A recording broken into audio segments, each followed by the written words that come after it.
শনিবার রাতে ইসরায়েলের ওপর ইরানের প্রথম সরাসরি আক্রমণ দেশটির সামরিক শক্তি এবং তার দেশীয় অস্ত্র কর্মসূচির অগ্রগতি প্রদর্শন করেছে। এটি ছিল ইরানের সর্বকালের সর্ববৃহৎ প্রথাগত শক্তি প্রদর্শন। ৩০০টিরও বেশি ড্রোন এবং ক্ষেপণাস্ত্র নিক্ষেপ করে তেহরান।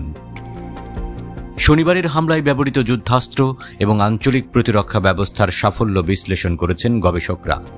শনিবার রাতে ইসরায়েলে হামলায় ইরান ব্যবহার করেছে ১২০টি ব্যালিস্টিক মিসাইল, ৩০টি ক্রুজ মিসাইল এবং ৭০টি ড্রোন।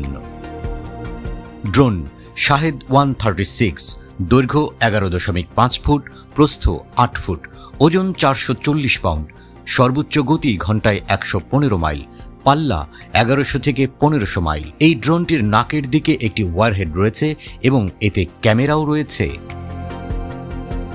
শাহেদ 131, দৈর্ঘ্য ৮ ফুট, প্রস্থ ৭ ফুট, ওজন ৩০০ পাউন্ড। শাহেদ 131 শাহেদ 136 এর পূর্ববর্তী সংস্করণ। দুইটা ড্রোনের ধরনই একই ধরনের।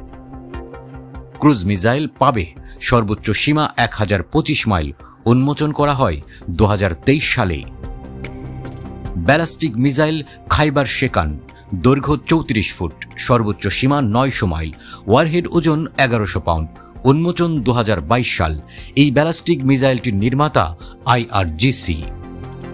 ইমাদ, দৈর্ঘ্য ৫৪ ফুট, সর্বোচ্চ সীমা ১০৫৬ মাইল, ওয়ারহেডের ওজন ১৬৫০ পাউন্ড, উন্মোচন করা হয় ২০১৫ সালে।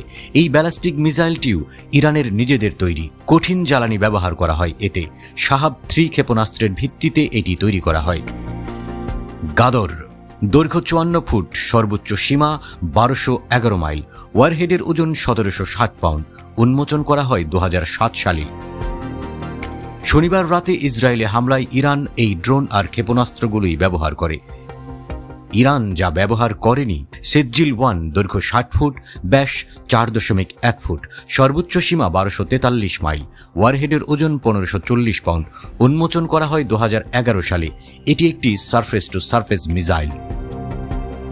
শাহাব ৩, দৈর্ঘ্য ৫৪ ফুট, ব্যাস ৪.১ অথবা ৪.৫ ফুট, সর্বোচ্চ সীমা ৮০৮ মাইল, ওয়ারহেডের ওজন ৬১৭ পাউন্ডের ৬টি, উন্মোচন করা হয় ২০০৩ সালে।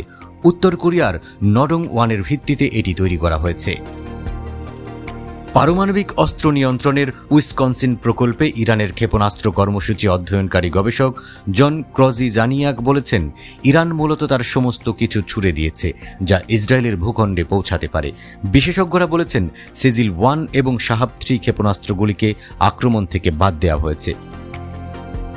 বার্লিনের ইন্টারন্যাশনাল ইনস্টিটিউট ফর স্ট্র্যাটেজিক স্টাডিজের ইরান বিশ্লেষক ফাবিয়ান হিন্স বলেছেন, শাহাব 3 ব্যবহৃত হয়নি কারণ এটি অনেক পুরনো, আর সেজিল একটি রহস্যময় ক্ষেপণাস্ত্রের মতো।